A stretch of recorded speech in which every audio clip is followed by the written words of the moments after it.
नमस्कार, स्वागत है आपका सक्षम सेट नंबर 795 के हिंदी के सॉल्यूशन में। तो चलिए, पहला क्वेश्चन है हमारे पास, निम्न में से अपभ्रंश भाषा का काल कौन सा है। ठीक हो गया। हम जानते हैं जो विकास क्रम पढ़ते हैं, सबसे पहले हमारा संस्कृत आता है, आदि जननी जिसे हम मानते हैं। संस्कृत के बाद हमारा पाली आ जाएगा, पाली के बाद प्राकृत, प्राकृत के बाद आता है हमारा अपभ्रंश, अपभ्रंश के बाद अवहट, और लास्ट हमको आधुनिक आर्य भाषाएं, या उसी के अंतर्गत हम कह सकते हैं हमारी हिंदी हमारी उसमें शामिल हो जाती है। ठीक हो गया। तो हमको यहाँ पर पूछा गया था कि अपभ्रंश भाषा का काल क्या होगा।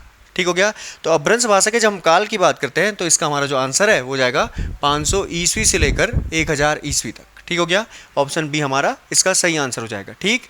बाकी अगर आधुनिक जो हमारी आर्य भाषाएं, जो प्राचीन जो हमारी आर्य भाषा, अगर उनकी बात करें तो उनको 3 काल खंडों में हमने विभाजित किया हुआ है। तो फिलहाल इसका आंसर हमारा ऑप्शन बी है। बाकी अगर इनके काल खंडों की बात करें, ठीक है, तो सबसे पहले 3 भागों में जो हमारी आर्य भाषाएं हैं हिंदी की, उनको बांटा गया है, या जो हमारी प्राचीन आर्य भाषाएं हैं, मध्यकालीन है आर्य, उसके प्रकार से 3 प्रकार इसके माने गए हैं। ठीक हो गया। पहला आता हमारा प्राचीन भारतीय आर्य भाषा, जिसका जो टाइम पीरियड है वो जाएगा 500 ईस्वी पूर्व से 1500 ईस्वी पूर्व से लेकर 500 ईस्वी पूर्व तक हो जाएगा। ठीक है। दूसरा आता हमारा मध्यकालीन भारतीय आर्य भाषा, जिसका जो टाइम पीरियड है वो जाएगा 500 ईस्वी पूर्व से 1000 ईस्वी तक। यहाँ पर ध्यान देना, 500 ईस्वी पूर्व से 1000 ईस्वी में हम यहाँ से आ जाएंगे। और बाकी तीसरा जो टाइम पीरियड है आधुनिक भारतीय आर्य भाषा, वो हमारा 1000 ईस्वी से लेकर अब तक जो हमारा समय चल रहा है वो हमारी आधुनिक भारतीय आर्य भाषा, यानी जिसमें हमारी हिंदी वर्तमान में शामिल है। ठीक हो गया। इसके अलावा जब हम प्राचीन भारतीय आर्य भाषाएं की बात करें तो प्राचीन काल में 2 मुख्य भाषाएं हमारी इसमें आती हैं। पहली हो जाएगी हमारी वैदिक संस्कृत, ठीक हो गया, जिसमें वेद आदि की रचना की गई। दूसरी हमारी लौकिक संस्कृत हो जाएगी, जिसमें महाभारत या रामायण जैसे ग्रंथ लिखे गए। तो उस वैदिक संस्कृत का जो हमारा टाइम पीरियड आता है वो जाएगा 1500 ईस्वी पूर्व से 1000 ईस्वी पूर्व तक। ठीक हो गया। और जो लौकिक संस्कृत वाला हमारा हिस्सा है वो 1000 ईस्वी पूर्व से 500 ईस्वी पूर्व तक। अब क्योंकि ये दोनों ही हमारे आते हैं, मैंने कहा प्राचीन भारतीय आर्य भाषा में, तो टाइम पीरियड भी चेक कर लो आप, 1500 से 500 ईस्वी पूर्व तक ये दोनों भाषाएं हमारी इसमें शामिल हो जाएंगी। ठीक हो गया। दूसरा हमारा था मध्यकालीन भारतीय आर्य भाषा, उसका मैंने टाइम पीरियड का 500 ईस्वी पूर्व से 1000 ईस्वी। और इसी मध्यकाल में जो हमारी मुख्य भाषाएं आती हैं, पहली हो जाएगी हमारे यहाँ से पाली भाषा। ठीक है। जो पाली का हमारा टाइम पीरियड है वो जाएगा 500 ईस्वी पूर्व से 1 ईस्वी तक। दूसरी आती है हमारी प्राकृत भाषा। प्राकृत के टाइम पीरियड की बात करें तो 1 ईस्वी से लेकर 500 ईस्वी तक ये हमारा हो जाएगा। ठीक। और इन दोनों के अलावा एक तीसरी जो हमारे इसमें है अपभ्रंश, भी इसी के अंतर्गत, मध्यकालीन के ही अंतर्गत आएगी। और उस अपभ्रंश का जो हमारा टाइम पीरियड है वो जाएगा 500 से 1000 ईस्वी, जो हमारा आज का क्वेश्चन भी था। ठीक हो गया। तो चलिए इस क्रम को ध्यान रखना। अगले क्वेश्चन की तरफ चलते हैं। क्वेश्चन नंबर 2 है हमारा, इनमें से कौन सा पर्यायवाची युग्म सही सुमेलित है, सही देखना है।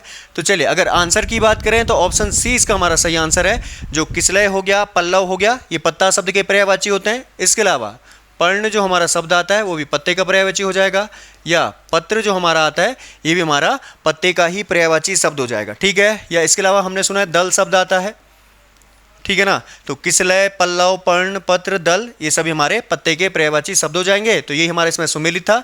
बाकी अगर ऑप्शन ए की हम बात करें, याम और प्रमाण, तो हम जानते हैं जो याम और प्रमाण है ये रात का ना होकर के ये हमारा दिन शब्द का पर्यायवाची शब्द हो जाएगा। ठीक हो गया। बाकी दिन के ही अन्य पर्यायवाचियों की बात करें तो इसका दिवस हो जाएगा, वार इसी का हो जाएगा, वासर इसी का हमारा हो जाता है। ठीक हो गया। ये सारे हमारे दिन शब्द के पर्यायवाची हो जाएंगे। या कभी आपने सुना कि अहन शब्द हमारा आता है, ठीक है, हो हलंत के साथ अहन आएगा, तो ये भी हमारा दिन शब्द का ही पर्यायवाची शब्द हो जाएगा। ठीक हो गया। तो याम, प्रमाण, दिवस, वार, वासर और अहन ये हमारे दिन शब्द के पर्यायवाची हैं, हो जाएगा। तो ये हमारा गलत था। जबकि अगर रात शब्द की बात करें तो रात के हमारे बहुत सारे पर्यायवाची, जैसे रैन हमारा आ जाता है, ठीक है, विभावरी हमारा आ जाएगा, ठीक, निशा हमारा इसी का हो जाएगा।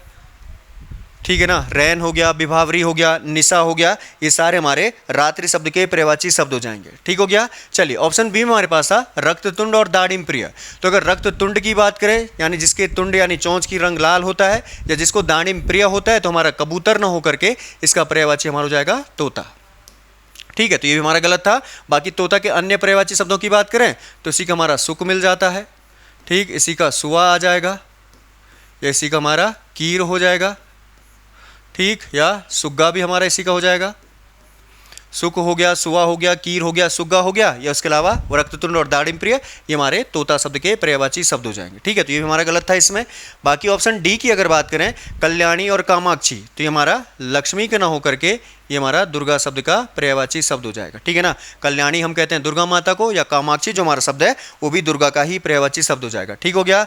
इसके अलावा कुमारी हमारा दुर्गा माता का हो जाएगा। ठीक है, चंडिका हो जाएगा। ठीक, सिंहवाहिनी भी इसी का हो जाएगा, सिंहवाहिनी।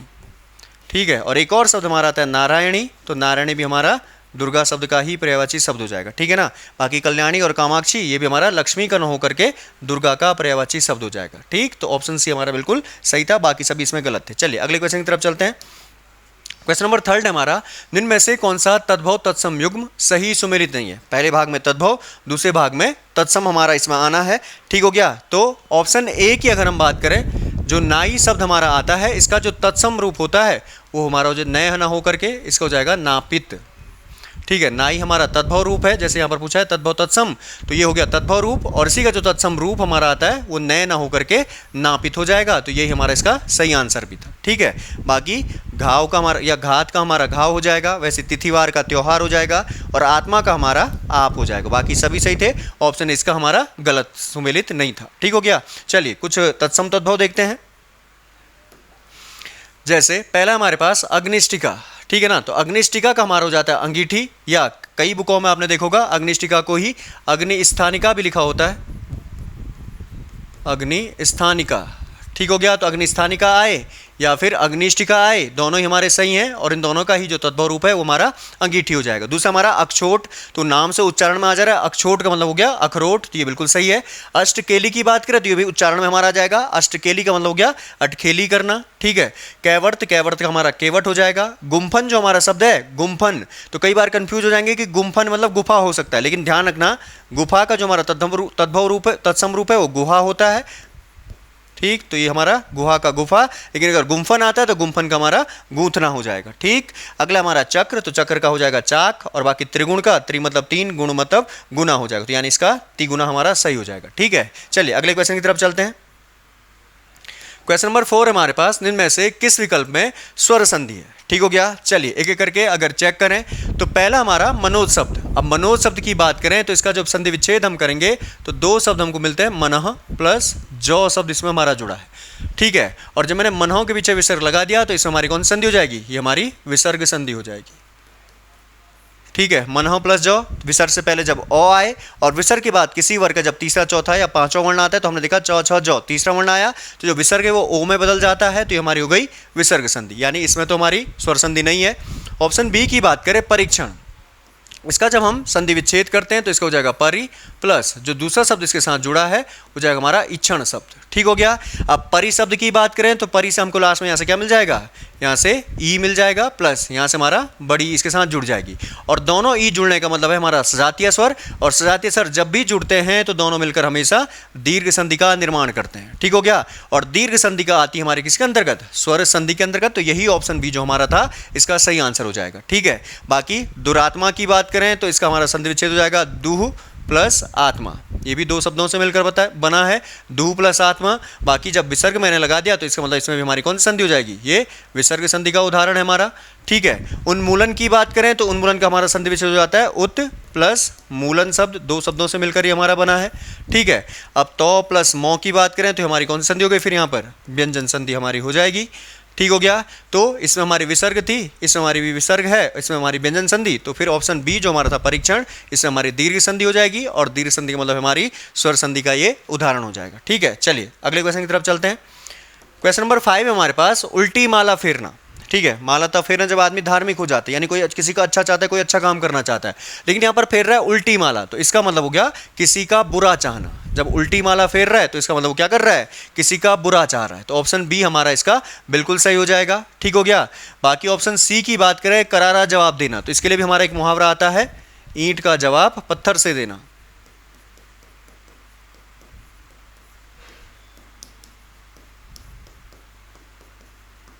ईंट का जवाब पत्थर से देना, उसका हो जाएगा करारा जवाब देना। ठीक हो गया। और यहां पर एक और आता है हमारा विपरीत कार्य करना, तो इसके लिए भी एक मुहावरा हमारा आता है, उल्टी गंगा बहाना। वैसे तो गंगा सुलटी बहनी चाहिए, लेकिन उल्टी गंगा अगर बहा रहा है तो इसका मतलब विपरीत कार्य उसके द्वारा किया जा रहा है, हो जाएगा। तो उल्टी गंगा बहाना, विपरीत कार्य करना और उल्टी माला फेरना आएगा तो उसके लिए हमारा हो जाएगा किसी का बुरा चाहना। ठीक है, चलिए अगले क्वेश्चन की तरफ चलते हैं। क्वेश्चन नंबर 6 हमारे पास, निम्न में से कौन सा विकल्प सही सुमेलित है? ठीक है ना, यहाँ पर कुछ समास हमको पूछे गए, चलिए एक एक करके अगर चेक करें तो ऑप्शन ए में हमारे पास विद्यालय। ठीक हो गया। अब विद्यालय का जब भी समास चेक करना होगा तो पहले इसका समास विग्रह करो, तो विद्यालय का हमारा हो जाता है विद्या के लिए आलय, विद्या के लिए आलय, आलय मतलब हमारा घर हो गया, तो विद्या के लिए आलय हो जाएगा इसका। ठीक है ना, तो हम यहाँ पर देख रहे हैं कि एक पद हो गया विद्या, दूसरा पद हो गया आलय, और इन दोनों को जोड़ने के लिए यहाँ पर हमारा के लिए जो है उस विभक्ति का लोप हो रहा है। ठीक हो गया, और हम जानते हैं के लिए जो विभक्ति हमारी हो जाएगी किसकी? संप्रदान की, तो यानी ये वाला तो बिल्कुल हमारा सही था। ठीक हो गया, जहां पर विभक्ति चिन्ह देखना हमने सीधे सीधे, तो यहाँ पर हमने देखा कि के लिए विभक्ति का हमारे यहाँ पर लोप हो गया था। ठीक हो गया, तो ये हमारा बिल्कुल सही हो जाएगा। और वही हमको पूछा भी गया था कि इनमें से सही विकल्प कौन सा है, तो ऑप्शन ए हमारा बिल्कुल सही हो जाएगा और ये हमारा आंसर भी हो जाएगा। विद्यालय मतलब विद्या के लिए आलय, और के लिए विभक्ति हमारी आती है संप्रदान के अंतर्गत, तो ये हमारा बिल्कुल सही था। ठीक है, बाकी देखें, दूसरा था हमारा राज दरबार। अगर इसका समास विग्रह करें तो हमारा हो जाएगा राजा का दरबार, राजा का दरबार हो जाएगा। अब हमने देखा दो पद यहां पर विभक्ति चिन्ह किसके साथ? का के साथ जुड़े हैं, तो का की के जो तीनों हमारे विभक्ति चिन्ह आते हैं ये संप्रदान का ना होकर के ये आते हमारे किसमें? संबंध तत्पुरुष के अंतर्गत। ठीक हो गया, तो ये हमारा बिल्कुल गलत था। ऑप्शन सी की बात करें धनहीन, जब इसका समास विग्रह हम करेंगे तो इसका हमारा हो जाएगा धन से हीन। ठीक हो गया, अब धन से यहां पर हमारा विभक्ति चिन्ह हमको मिल गया, और दूसरा वो कह रहा धन से हीन, यानी पहले उसके पास धन था, अब धन हीन हो गया, धन उससे अलग हो गया, तो से के साथ जहां पर भी हमारा अलग होने का भाव आएगा तो ये संबंध न होकर के वो हमारा हो जाता है कौन सा? अपादान तत्पुरुष हो जाएगा। ठीक हो गया, तो ये भी गलत था। ऑप्शन डी हमारा था रोगग्रस्त। अगर इसके समास विग्रह की बात करें तो इसका हो जाएगा हमारा क्या? रोग से ग्रस्त। अब से के साथ या तो करण हो सकता है या फिर अपादान हो सकता है। उसने कहा ग्रस्त तो है, परेशान तो है, किससे परेशान है? रोग से, यानी रोग वहां पर उसके साधन का काम कर रहा है। ठीक हो गया, तो से के साथ जब भी साधन की हम बात करते हैं तो अपादान न हो करके वो हमारा हो जाता है करण तत्पुरुष। ठीक है, तो तीनों हमारे गलत थे। बाकी ऑप्शन ए में जो हमारा था विद्यालय विद्या के लिए आलय, तो हमारा हो जाएगा संप्रदान तत्पुरुष के रूप में। ठीक, चलिए अगले क्वेश्चन की तरफ चलते हैं। ये कुछ उदाहरण जरा इसके देखते हैं। ठीक है, किसके कुछ उदाहरण हम लेते हैं। पहला हमारा है डाक गाड़ी। ठीक है, समास इसमें हमको बताना है, तो चलिए अगर डाक गाड़ी शब्द का समास विग्रह हम करें तो इसका हो जाएगा हमारा क्या? डाक के लिए गाड़ी। ठीक है, डाक गाड़ी शब्द का जब हम समास विग्रह करते हैं तो समास विग्रह हमारा इसका जाएगा डाक के लिए गाड़ी।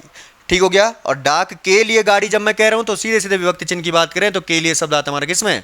संप्रदान में, तो आंसर भी हमारा हो जाएगा संप्रदान तत्पुरुष। ठीक है, चलो दूसरा हमारे पास चिड़ी मार। अगर इसके समास विग्रह की बात करें तो चिड़ी मार का हमारा हो जाएगा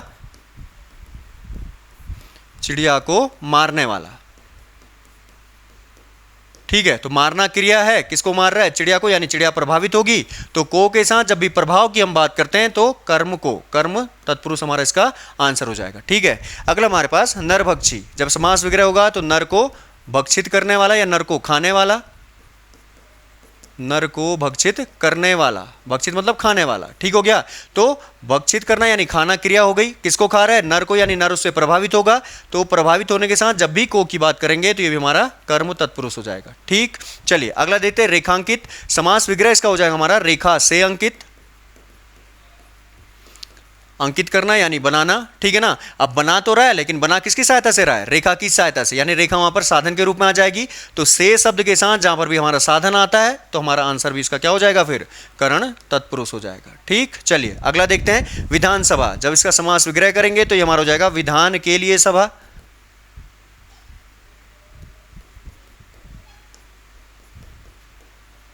विधानसभा का हमारा हो जाएगा विधान के लिए सभा, और जहां पर के लिए शब्द हमारा आ गया इसका मतलब ये भी हमारा क्या बन जाएगा? संप्रदान तत्पुरुष बन जाएगा। ठीक हो गया, विधानसभा का मतलब है विधान के लिए सभा। ठीक हो गया, और विधान के लिए सभा का मतलब है हमारा ये हमारा संप्रदान तत्पुरुष हो जाएगा। ठीक, चलिए अगला हमारा देश निकाला। अब सीधे सीधे अगर इसके समास विग्रह की बात करें तो देश निकाला का मतलब है देश से निकाला।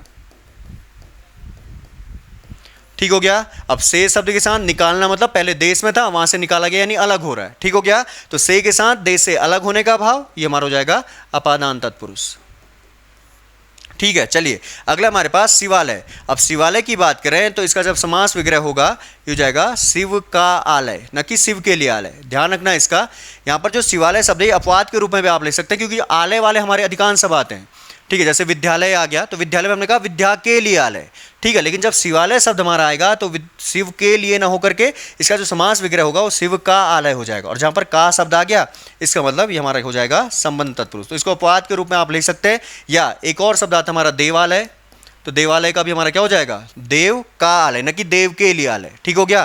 तो इसको भी ध्यान रखना, ये भी हमारा संबंध तत्पुरुष के ही अंतर्गत आ जाएगा, ठीक। चलिए लास्ट हमारा राष्ट्रपति। तो राष्ट्रपति की अगर बात करें तो ये हमारा क्या हो जाएगा इसका राष्ट्र का पति, ठीक है। और का की के यानी फिर से ये भी हमारा क्या हो जाएगा संबंध तत्पुरुष हो जाएगा। तो ऑप्शन डी में जो राष्ट्रपति है इसका आंसर भी हमारा संबंध तत्पुरुष हो जाएगा, ठीक है। चलिए अगले क्वेश्चन की तरफ चलते हैं।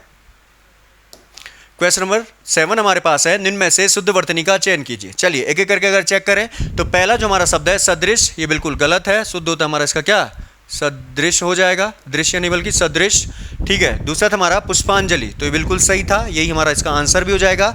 ऑप्शन सी की बात करें योगीवर, तो योगीवर को शुद्ध रूप से हमारा छोटी ई की मात्रा के साथ लिखा जाएगा, योगीवर हो जाएगा।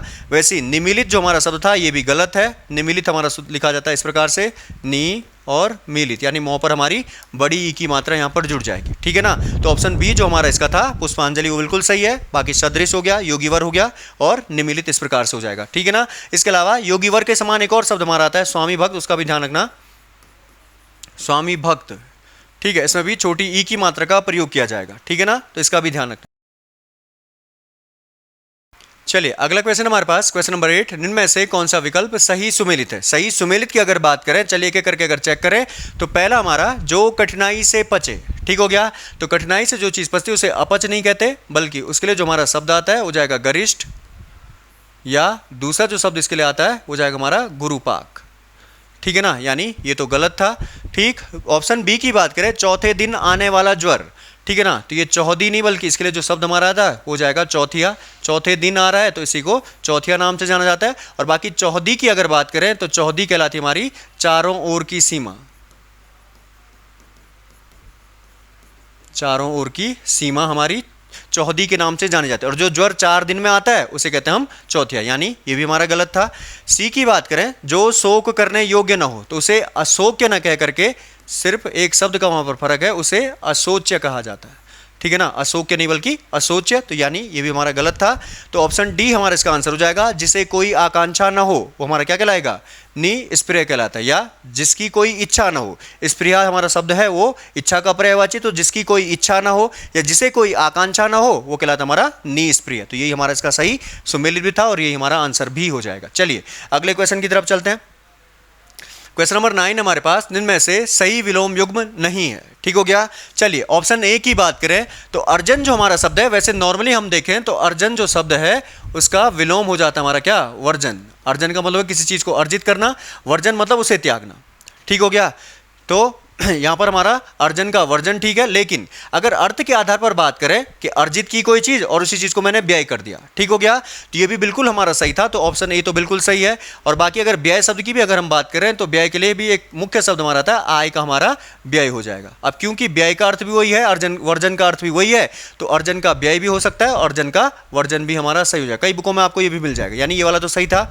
ऑप्शन बी की बात करें रिजु और सरल, तो हम जानते हैं चाहे रिजु कहूं चाहे सरल कहूं ये दोनों हमारे समानार्थी शब्द हैं। रिजु मतलब सीधी रेखा, सरल मतलब सीधी रेखा, ठीक हो गया। तो रिजु और सरल तो समानार्थी हो गए। अगर इनके विलोम शब्द की बात करें तो विलोम होता है इसका हमारा क्या वक्र हो जाएगा, और यही ऑप्शन भी हमारा गलत हो जाएगा, ठीक है। बाकी आदिष्ट का हमारा निषिद्ध है, आज्ञा दी जाए या उसको निषिद्ध कर दिया जाए, और बाकी उदार का हमारा कृपण हो जाएगा, ठीक है। तो ये बाकी सही थे। ऑप्शन बी में जो हमारा था वो इसका गलत हो जाएगा, ठीक। और बाकी यहां पर कंफ्यूज मत करना, अर्जन का वर्जन आएगा तो वो भी ठीक है, और जो व्यय है उसका आय आएगा तो वो भी ठीक है, लेकिन क्योंकि व्यय का अर्थ भी वही है और वर्जन का अर्थ भी वही है तो अर्जन का हमारा व्यय भी इसका आंसर हो सकता है, ठीक है। चलिए अगले क्वेश्चन की तरफ चले। क्वेश्चन नंबर 10 हमारे पास, भाषा विज्ञान की दृष्टि से बड़ा ऊ या ऊ किस प्रकार का स्वर है, ठीक हो गया। अब दो चीजें हमको यहां पर बतानी है, ठीक है। एक तो हो गया हमारा अग्र मध्य पश्च उनमें से कौन सा आएगा, और बाकी विवरित, अर्धविवरित, संवृत, अर्धसंवृत, इन चारों में से कौन सा होगा। कुछ नहीं, अगर आपको टेबल याद है तो आप आसानी से इसका आंसर कर सकते हैं। जैसे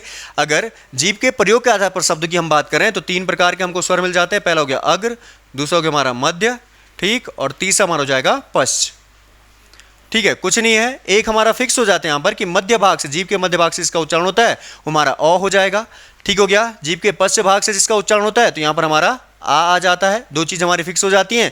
उसके बाद जो युग्म बनाकर या जोड़े बनाकर हम उनको लिख सकते हैं। अब मध्य भाग में कोई अन्य स्वर यहाँ पर नहीं आएगा। ठीक हो गया, तो जोड़े बना करके 2-2 करके हम यहाँ और यहाँ इनको लिख सकते हैं। तो अगला जो जोड़ा हमारा आता है वो जाएगा ई और बड़ी ई का। ठीक है, अगला जोड़ा यहाँ लिख दो, ऊ और बड़ा ऊ हमारा ये हो जाएगा। ठीक, अगला हमारा ए और इसके साथ आई आ जाएगा, और अगला जोड़ा हमारा है ओ और औ। ठीक है, तो जीव के प्रयोग के आधार पर अगर हम बात करें तो हमको ऊ पूछा गया था, तो ऊ हमारा किस में आ जाएगा, पश्च ध्वनि हो जाएगा। यानी एक तो आंसर हमारा ये हो गया। दूसरा हमको पूछा गया था कि मुख द्वार खुलने के आधार पर विवरित, अर्धविवरित, संवृत और अर्धसंवृत 4 प्रकार के हमारे आते हैं। तो अगर इसके टेबल की बात करें तो इसकी भी हमारी इस प्रकार से बन जाती है। सबसे पहला आता हमारा विवरित स्वर, ठीक है, दूसरा इसी का आधा हो जाएगा हमारा अर्धविवरित स्वर जिसमें मुखद्वार आधा खुलता है। फिर अगला आता हमारा संवृत जिसमें मुखद्वार संकरा हो जाता है, और फिर इसी का आधा जिसमें आधा संकरा होगा तो अर्ध संवृत के नाम से हमारा जाना जाता है। ठीक है ना। अब इस टेबल को भी अगर याद करने की बात करें तो विवरित स्वर में सिर्फ एकमात्र स्वर हमारा जाता है, कौन सा, आ, इसमें शामिल हो जाएगा। बाकी कोई अन्य स्वर हमारा विवरित नहीं होता है, जिसमें मुखद्वार पूरा खुलता है, तो बाकी कुछ और इसमें नहीं आएगा। अर्ध विवरित की बात करें तो यहाँ पर आ के जो अपोजिट है वहाँ पर हम ओ लिख सकते हैं। ठीक है, 2 हमारे फिक्स यहाँ हो जाते हैं। अब अगले जो लगातार 4 हमारे इसके बाद आएंगे उनको लिख दो संवृत में। अगले क्या आएंगे इसमें, ये हमारा हो जाएगा ई, फिर आ जाएगा बड़ी ई, वैसे अगला आएगा ऊ और इसमें बड़ा ऊ। ये अगले 4 हमारे समृद्ध स्वरों की श्रेणी में आ जाते हैं। बाकी इन चारों के अलावा इसमें कोई अन्य नहीं आता है। आ में भी इसके अलावा अन्य कोई नहीं आएगा, यानी विवृत भी हमारा इसके अलावा कोई और नहीं होगा। ठीक हो गया। अब जो सिंगल सिंगल बच गए उनको यहाँ और यहाँ हम एडजस्ट कर सकते हैं। तो ऊ तक हम गए, उसके बाद यहाँ ए आ जाएगा, फिर यहाँ पर आई आ जाएगा, फिर यहाँ पर हमारा ओ आ जाएगा और यह हमारा आओ आ जाएगा। बस इस प्रकार से टेबल आप बना सकते हैं। बाकी हमको ऊ पूछा गया था तो ऊ की बात करें तो हमारा किस में आ जाएगा, समृद्ध स्वरों में आ जाएगा। ठीक, तो ये एक तो पश्च स्वर हो गया और उसके अलावा समृद्ध स्वर हो जाएगा। तो हमारा जो ऑप्शन सी में था पश्च और समृद्ध, ये इसका हमारा सही आंसर भी हो जाएगा। ठीक हो गया। तो बस कुछ नहीं है, थोड़ा टेबल बनाना अग्र मध्य पश्च इस प्रकार से। दूसरा जो मुखद्वार खुलने का आधार पर 4 प्रकार है उनकी टेबल याद कर लो, फिर आराम से जो भी पूछा जाएगा सारे आंसर हमारे यहाँ से हमको मिल जाएंगे। ठीक हो गया। चलिए, तो पश्च और समृद्ध हो जाएगा। अगला देखते हैं, क्वेश्चन नंबर 11 हमारा है, निम्न में से किस शब्द का निर्माण फारसी और संस्कृत से हुआ है। ठीक हो गया। पहला हमको देखना है फारसी शब्द होना चाहिए, दूसरा हमको संस्कृत शब्द देखना है। ठीक है, तो अगर आंसर की बात करूं तो इसका आंसर हमारा सजा प्राप्त हो जाएगा। ठीक है ना। जब सजा शब्द की हम बात कर रहे हैं तो सजा शब्द बना हमारा किस शब्द से, फारसी भाषा का शब्द हो जाएगा। ठीक है। दूसरा प्राप्त शब्द में आप देख रहे हैं यहाँ पर रॉ लगा है, और रॉ अधिकांश जो हमारे लगते हैं वो तत्सम शब्दों में लगते हैं, और तत्सम का मतलब है हमारा किस प्रकार का शब्द हो जाएगा, संस्कृत का शब्द हो जाएगा। ठीक हो गया। चलिए, बाकी ऑप्शन ए में जो जांच करता हमारा शब्द था तो उसमें जो जांच शब्द है वो हिंदी भाषा का हो जाएगा।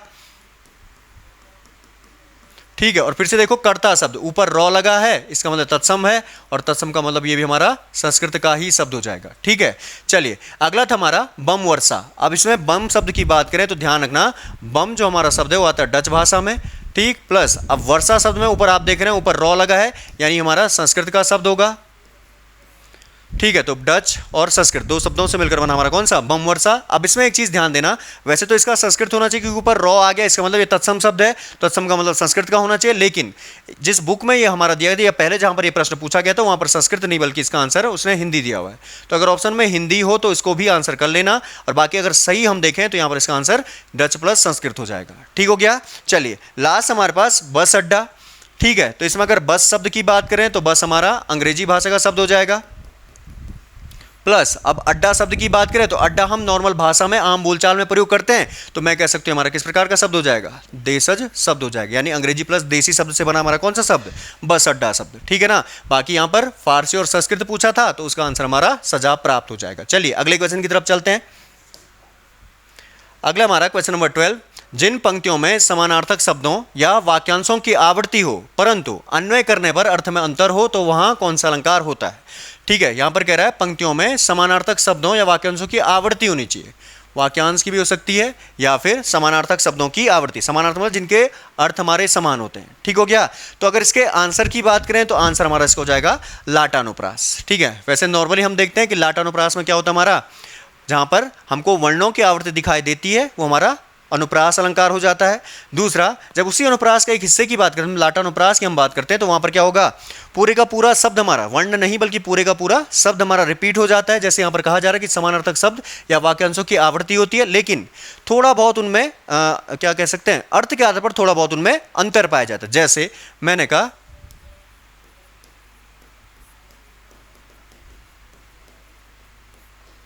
लड़का तो लड़का ही है।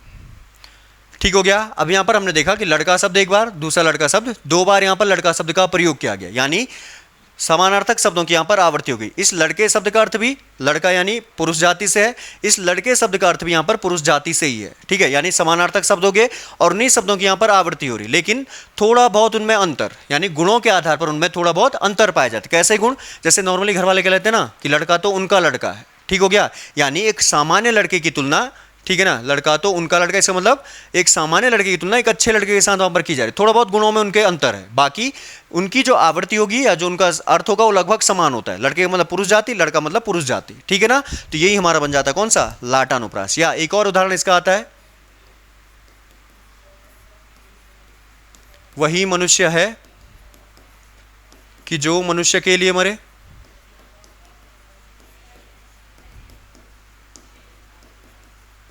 ठीक है, यहां पर हमने देखा फिर से मनुष्य शब्द एक बार, मनुष्य शब्द दो बार, यानी वाक्यांश समानार्थक शब्दों की यहां पर हमारी आवृत्ति हो रही है। समानार्थक इसलिए कह रहा हूं कि मनुष्य का अर्थ वहां पर मानव जाति से है और इस मनुष्य शब्द का अर्थ भी वहां पर मानव जाति से ही है। ठीक हो गया, लेकिन कहना ये चाह रहे हैं, यानी अंतर इसमें यह है कि अच्छा मनुष्य वही है जो दूसरे मनुष्य के लिए मरे, दूसरे मानव के लिए मरता है। ठीक है ना, तो अर्थ के आधार पर थोड़ी बहुत इनमें भिन्नता मिलती है, बाकी अर्थ वही है। पहले का अर्थ भी मानव जाति, दूसरे का अर्थ भी मानव जाति, और जहां पर ऐसा पूरा शब्द रिपीट होकर के समानार्थक शब्द हमारे आवर्तीवाचक आ जाते हैं तो वही हमारा लाटानुप्रास हो जाएगा। ठीक हो गया। चलिए अगले क्वेश्चन की तरफ चलते हैं। क्वेश्चन नंबर 13 हमारे पास, अनेकार्थक शब्द गुण का एक अर्थ निम्न से है। ठीक है ना, तो गुण शब्द की बात करें तो इसका आंसर हमारा हो जाएगा रस्सी शब्द। ठीक है ना, गुण का जो समानार्थक शब्द है या अनेकार्थक शब्द है वो हमारा हो जाएगा रस्सी शब्द। चलिए अगले प्रश्न की तरफ चलते हैं। क्वेश्चन नंबर 14 हमारे पास, 1963 के अधिनियम द्वारा भारत को कितने भाषा क्षेत्रों में बांटा गया था। ठीक हो गया, अगर 1963 के अधिनियम की बात करें तो इसमें आता हमारा राजभाषा अधिनियम, राजभाषा अधिनियम आ जाएगा। ठीक है, जिसमें संशोधन किया गया था हमारा 1967 में, अधिनियम था 63 का और संशोधन हुआ था इसमें 1967 में। तो इसी 63 के अधिनियम द्वारा जो भारत के भाषा क्षेत्र थे उनको बांटा गया था 3 भागों में। ऑप्शन ए इसका आंसर हो जाएगा, और जो 3 भाग हम पढ़ते हैं, पहला क, दूसरा हो जाएगा हमारा ख और तीसरा हो जाएगा हमारा गौ भाग। अगर क भाग की बात करें तो इसमें हमारे उत्तर भारत के जो भाषाएं थी, उत्तर भारत की भाषाएं, उत्तर भाषी क्षेत्र हमारा इसमें आ जाएगा। ठीक हो गया। ख की बात करें तो इसमें पश्चिमी भारत की आ जाएगी, पश्चिमी भारत की भाषाएं आ जाएंगी, और गौ की बात करें तो इसमें हमारा शेष भारत की भाषाएं आ जाएंगी, शेष भारत की भाषाएं। ठीक है, तो ध्यान रखना 63 का जो राजभाषा अधिनियम था उसके तहत तो भारत के भाषा क्षेत्र थे उनको 3 भागों में बांटा गया, क ख गौ। अगर ये ना हो तो ए बी सी बी से लिख सकते हैं। तो ए पार्ट या क पार्ट में हमारा उत्तर भारत की भाषाएं, बी या ख पार्ट में हमारा पश्चिम भारत की भाषाएं, और सी या गौ पार्ट की बात करें तो इसमें शेष भारत की भाषाओं को शामिल किया गया था। ठीक हो गया। चलिए अगले प्रश्न की तरफ चलते हैं।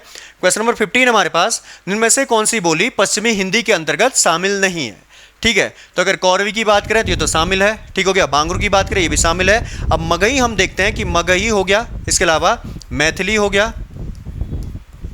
ठीक, और तीसरा जो हमारा भोजपुरी आता है ये पश्चिमी हिंदी के अंतर्गत ना आकर के ये आता हमारा किसमें, बिहारी हिंदी में।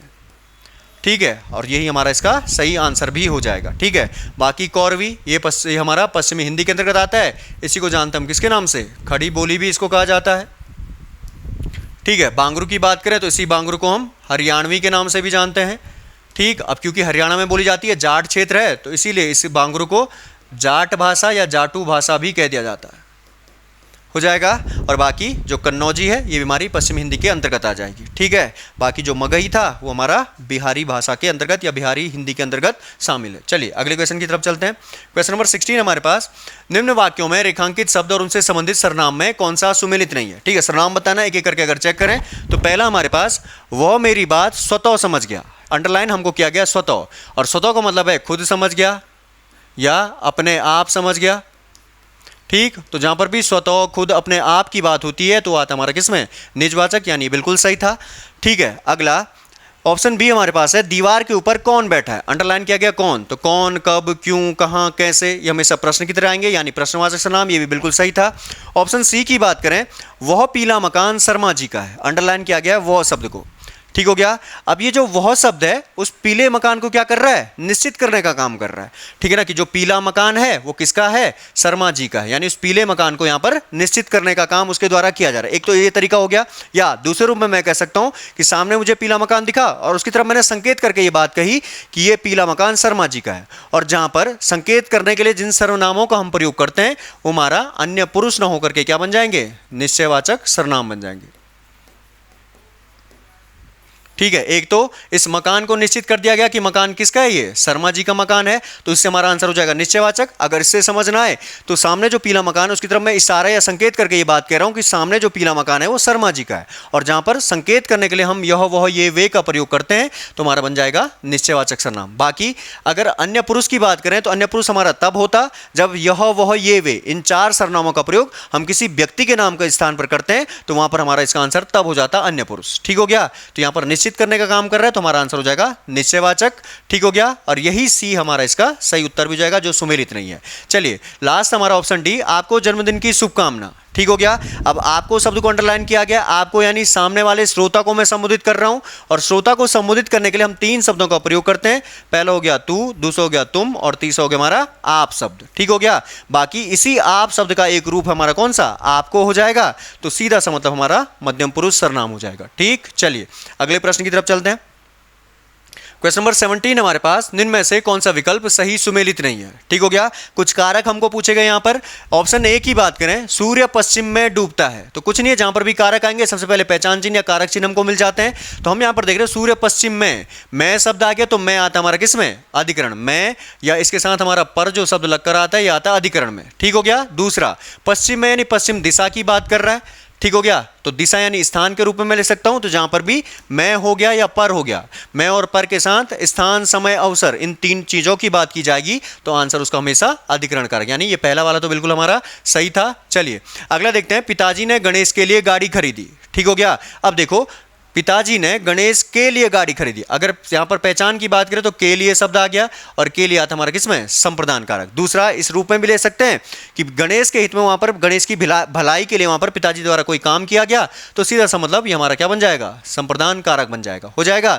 तो गणेश के लिए ये हमारा जो गणेश की भलाई के लिए काम किया गया उसमें हमारा संप्रदान कारक। बाकी पिताजी ने ली तो ये तो कर्ता हो गए, ठीक, और खरीदना जो क्रिया उससे प्रभावित होगी गाड़ी, तो गाड़ी में हमारा क्या हो जाएगा, कर्म कारक हो जाएगा, जिस पर क्रिया का प्रभाव पड़ता है कर्म कारक। चलिए मोहन चाकू से फल काटता है। ठीक हो गया, अगर यहां पर हम देखें फल काटना तो हमारी क्रिया हो गई, और उस फल को काटने का जो साधन हमारे पास है वो क्या हो जाएगा, चाकू से, तो से के साथ जब भी साधन की बात की जाएगी वो हमारा करण कारक हो जाएगा। ठीक है, चलिए लास्ट हमारा, मां ने बच्चे को अपने हाथों खाना खिलाया।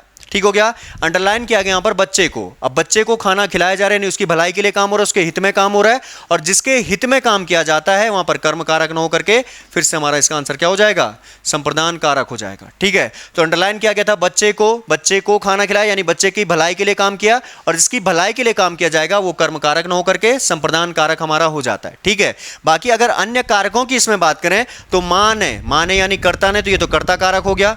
ठीक है, बच्चे को खिलाया तो उसकी भलाई के लिए काम किया, तो ये तो हमारा संप्रदान जो हमारा आंसर हो गया। ठीक है, दूसरा खिलाना जो हमारी क्रिया थी, ठीक हो गया, इस खिलाने की क्रिया का प्रभाव पड़ेगा किसके ऊपर, खाने के ऊपर।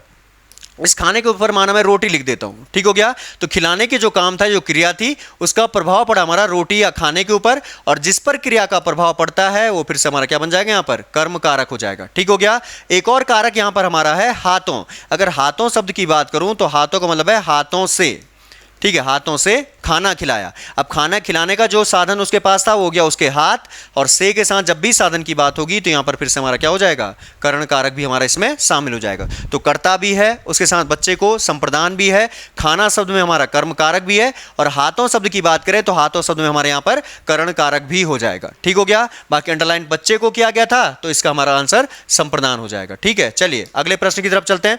क्वेश्चन नंबर 18 हमारे पास है, अमीरों की पार्टी फैशन और जाने माने लोगों के निजी जीवन पर आधारित पत्रकारिता को क्या कहा जाता है। ठीक है ना। तो आपने देखा होगा जब समाचार पत्र हम पढ़ते हैं तो एक पेज स्पेशली आता है जिसमें सेलिब्रिटीज के बारे में बताया जाता है, उनकी पार्टियों के बारे में बताया जाता है, और वही पेज हमारा पेज 3 के नाम से जाना जाता है, और वही पत्रकारिता का जो प्रकार है उसी को कहते हैं हम पेज 3 पत्रकारिता। ठीक हो गया। बाकी वॉच डॉग की बात करें तो वो नाम से स्पष्ट है, डॉग शब्द, डॉग यानी कुत्ता, और कुत्ते का काम होता है क्या, निगरानी करना। और यहाँ पर भी सेम चीज है, जहां पर भी सरकार के कामकाज की निगरानी की जाती है। ठीक हो गया। कुत्ते की तरह निगरानी की जाएगी सरकारी कामकाज की, और उसमें कोई अनियमितता या गड़बड़ी पाई जाती है उसको जनता के सामने जब रखा जाता है तो वही कहलाती है हमारी कौन सी, वॉच डॉग पत्रकारिता के नाम से हो जाएगा। दूसरा शब्द आता है हमारे यहां पर एडवोकेसी पत्रकारिता, वो भी नाम से स्पष्ट है, एडवोकेसी, एडवोकेट शब्द से हमारा बना है, और एडवोकेट का काम होता है किसी का पक्ष रखना। ठीक है ना। तो ऐसी पत्रकारिता जो किसी व्यक्ति विशेष या किसी संस्था विशेष का पक्ष रखते हुए अपनी पत्रकारिता को करते हैं तो वही कहलाती है हमारी कौन सी, एडवोकेसी, या इसी को हम कहते हैं पक्षधर पत्रकारिता के नाम से भी हमारी जानी जाती है। ठीक हो गया। किसी खास विचारधारा का समर्थन करना, किसी खास व्यक्ति का पक्ष रखते हुए उसके हित में जनमत को तैयार करना, वही हमारी एडवोकेसी पत्रकारिता के नाम से जानी जाती है। हो जाएगा। और बाकी जो ऑप्शन डी में हमारा था पीठ पत्रकारिता, इसका मतलब सीधा सीधा आप जानते हैं कि जहां पर अपनी खबरों को बेचने के लिए झूठी अफवाहें फैलाई जाती हैं, तो वही झूठी अफवाहों वाली जो खबरें हैं वो जानी जाती है हमारी किसके नाम से, पीठ पत्रकारिता के नाम से। ठीक है ना। बाकी अमीरों की पार्टी फैशन वगैरह आता है तो उसका पेज 3 हमारा इसका सही आंसर हो जाएगा। चलिए अगले प्रश्न की तरफ चलते हैं।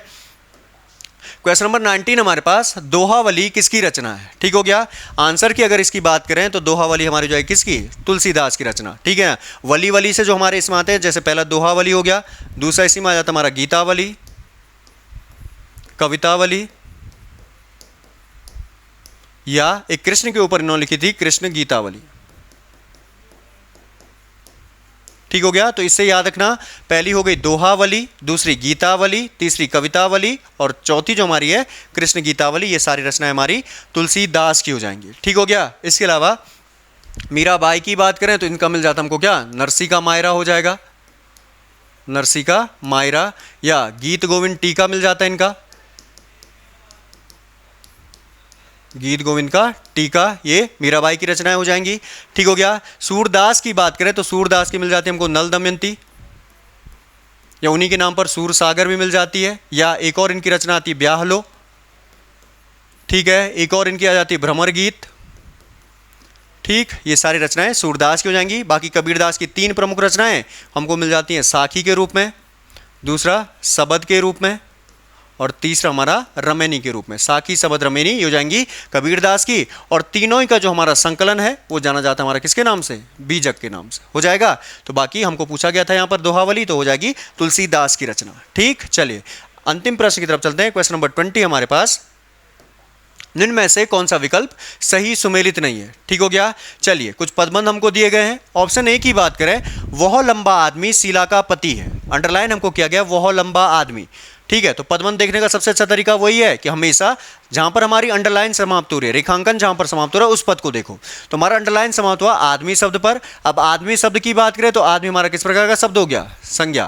ठीक हो गया। और जब पदबंध का अंतिम पद हमारा संज्ञा शब्द होगा तो उसका नाम भी हमारा विशेषण न होकर के संज्ञा पदबंध हो जाता है। तो यही हमारा इसका गलत हो जाएगा। ठीक हो गया। चलिए बाकी कैलाश सुबह से शाम तक बैठा रहा। अब क्रिया को चेक करें तो क्रिया क्या है हमारे यहाँ पर, बैठा रहा। कब तक बैठा रहा, सुबह से शाम तक। अब कब का जवाब दे रहा है, ये सुबह से शाम तक वाला पार्ट या ये पदबंध। तो इसका मतलब है ये क्रिया की क्या बता रहे हैं यहाँ पर, विशेषता बता रहा है। तो बिल्कुल सही, क्रिया विशेषण हो जाएगा। बैठना क्रिया, कब तक बैठा रहा, सुबह से शाम तक, और कब का जवाब दे रहा है यानी हमारा हो जाएगा कालवाचक क्रिया विशेषण। तो ये बिल्कुल सही था। ऑप्शन सी की बात करें, कुछ लोग सोते सोते चलते हैं। इसमें तो ज्यादा कुछ सोचना है नहीं, सोते सोते चलते हैं तक हमारा अंडरलाइन लगा के आया है।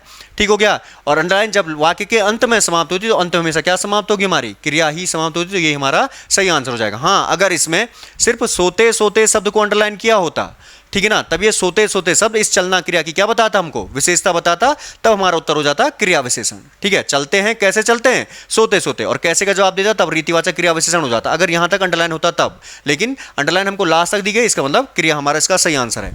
अगला था, यह लड़का अत्यंत विनम्र और परिश्रमी है। अब यहां पर इस लड़का यानी संज्ञा शब्द की विशेषता बताई गई कि कैसा है वो, विनम्र है और परिश्रमी है, यानी ये तीन पद यहां पर इसकी विशेषता बताने का काम कर रहे हैं, तो इसका मतलब हमारा विशेषण पद बंद हो जाएगा। ठीक हो गया, तो बाकी सभी सही, तो इसमें ऑप्शन ए में हमारा विशेषण होकर के संज्ञा पद बंद हो जाएगा। ठीक, चलिए, तो ये तो हो गया हमारा हिंदी का सॉल्यूशन। अब मिलते हैं आपको अगले सॉल्यूशन के साथ।